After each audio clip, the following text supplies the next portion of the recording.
Here's a quick demo of the AutoComplete package I'm publishing to VIPM. So this just uses regular string controls, and I can start typing in them to search through a list of options.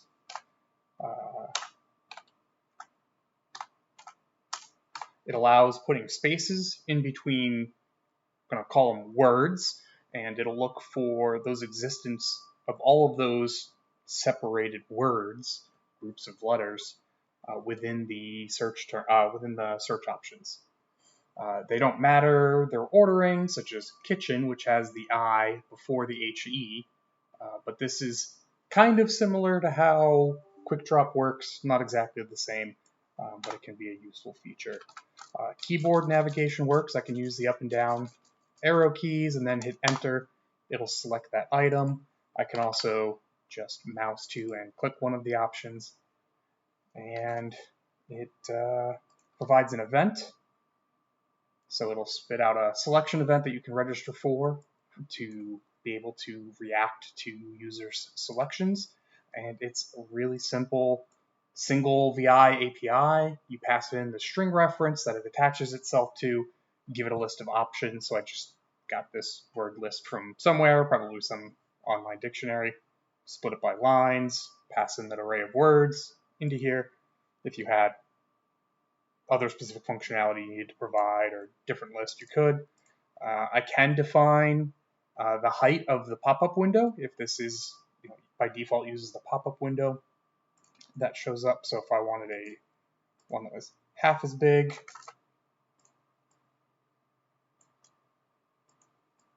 go ahead and throw that in there. Now when I run this and I start typing, you can see it's 100 pixels big now. And if I want it really big, now it's much bigger. So you can control the size of the pop-up that way. It is a little janky, but it will follow the string control around.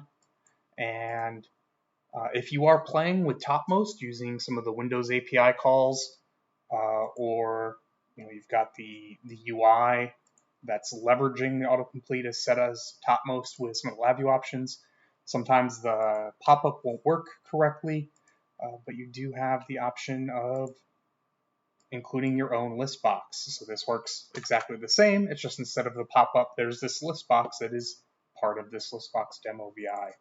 All works exactly the same. If I stop this, if you don't want the list box always shown, there is a Boolean input where you can tell it to auto hide the list box. So if we turn that feature on when we run this, you would typically have the list box not shown when you first run the VI, but as soon as I make a selection, it goes away. So as long as you're managing your initialization state, it would be there. And we can make some of the other same selections. Keyboard navigation works in this exactly the same as it does in the pop-up. It's just instead of using the list box that's part of the pop-up, it's using a list box that you provide. So let's see if there's a word in this database that has all the main vowels, and there is education. Oh, that kind of makes sense. So every time you navigate away and this loses key focus, it'll end the handling of the list box. That's the one I've got open. But again, this looks identical. The only difference is we've got that separate list box we're specifying. In addition to the selection user event, there is a stop event that's passed out. If we wanted this to be cleanly closed, like let's say this was a VI that might be repeatedly used and might be another UI that's prompting the user for some input, and this we might be re-initializing new autocomplete handlers. We typically want them to get cleaned up properly so that we don't keep leaving stale references around. So if we generate a user event, this is just a simple Boolean. The value doesn't matter, it doesn't pay attention. It's just one of the smallest data types you can use. It just needs to be fired. But now this would cause it to cleanly shut down and clean up all of its resources so that you're not constantly leaking references or leaving asynchronous VIs running in the background. The other event that is available is a new options event.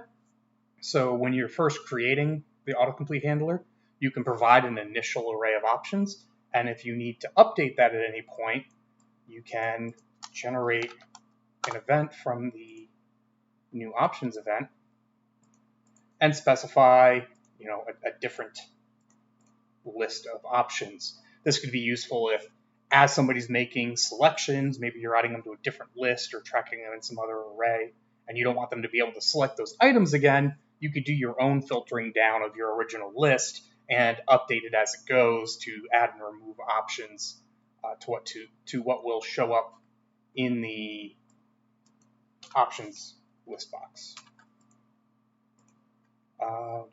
So yeah, even without using the stop event, this does pay attention to the caller's the calling hierarchy's execution state.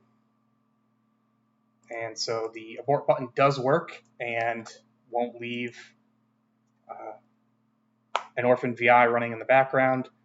But again, if that works because this is a top-level VI, if the VI utilizing it isn't a top-level VI and there's some other top-level VI, or this is part of an execution hierarchy, you would want to use that stop event. So yeah, check out IG AutoComplete on VIPM, and I hope this is useful for you.